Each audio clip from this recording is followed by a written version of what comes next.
Hey there. Let me ask you something. Ever feel stuck? I mean, really stuck? Like you're just paralyzed and can't seem to move forward? Well, today, we're going to break down a really powerful message from Reverend Dr. Rochester Neely that's basically a call to arms for anyone who feels that way. And this is it. This is the core command right here. It's so simple, but it's everything. Get up and move forward. It's a direct challenge, Stop just languishing and start living.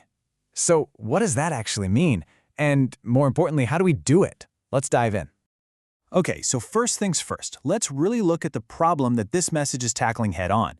It's what he calls a crisis of paralysis.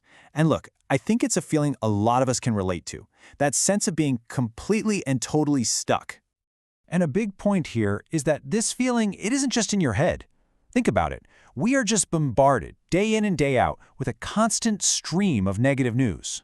And when you combine that with the feeling that there's maybe a lack of quality leadership out there, well, it creates this whole environment where feeling trapped, feeling helpless, almost starts to feel normal. But this is where it gets really insightful. The message digs deeper into the internal symptoms. See, it argues it's not just about what's happening to us from the outside. It's about how we react on the inside. So this paralysis, it can look like despair or just constant complaining. It's finding fault with everyone else, placing blame, and just kind of wallowing in self-pity. All right, so how do we break free? The message gives us a central story, a kind of model to follow, and it's the biblical account of King Hezekiah, a guy who is facing the absolute ultimate crisis. And the story is so direct, so powerful. Look at the steps.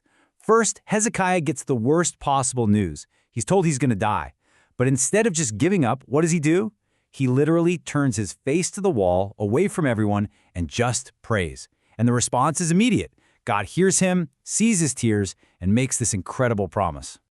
And this right here, this is the bedrock of the whole message. I have heard your prayer and seen your tears. I will heal you. It's presented as this absolute guarantee.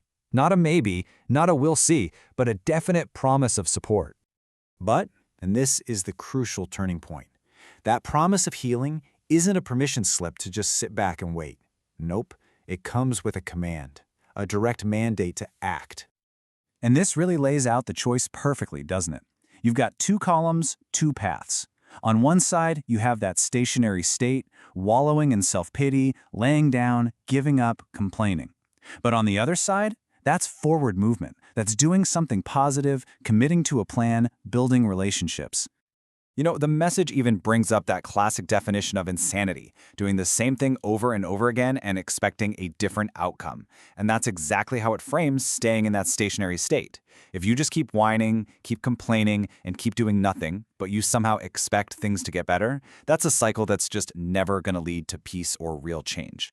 So really, it all boils down to this one clear message. You can't receive healing if you're not willing to get up. The promise is there, but you have to be an active participant. Faith and action in this message are basically two sides of the very same coin. Okay, so how do we actually put this into practice? This final part is all about translating that command to get up into real concrete actions. It's about shifting our focus away from self-pity and towards a real purpose. And look, moving forward isn't some huge abstract idea. It's about small, practical, tangible things you can do, like extending a helping hand to someone who needs it, or just saying a kind word to someone who's down. It's about building relationships, being a positive example, and sharing good news. See the theme? It's all about shifting your focus outward. And that really brings us to the ultimate takeaway here. The healing, the promise, it's not just for us to keep. The argument is that we have an obligation to turn that promise into action for other people, to be a source of strength for them. That is how you truly move forward. So, we're going to leave you with this final thought, a question that gets right to the heart of this message. Because, it's one thing to talk about this stuff, but it's another thing to actually do it. So the question is for you. If you were to get up and move forward today, right now, what would your very first step be?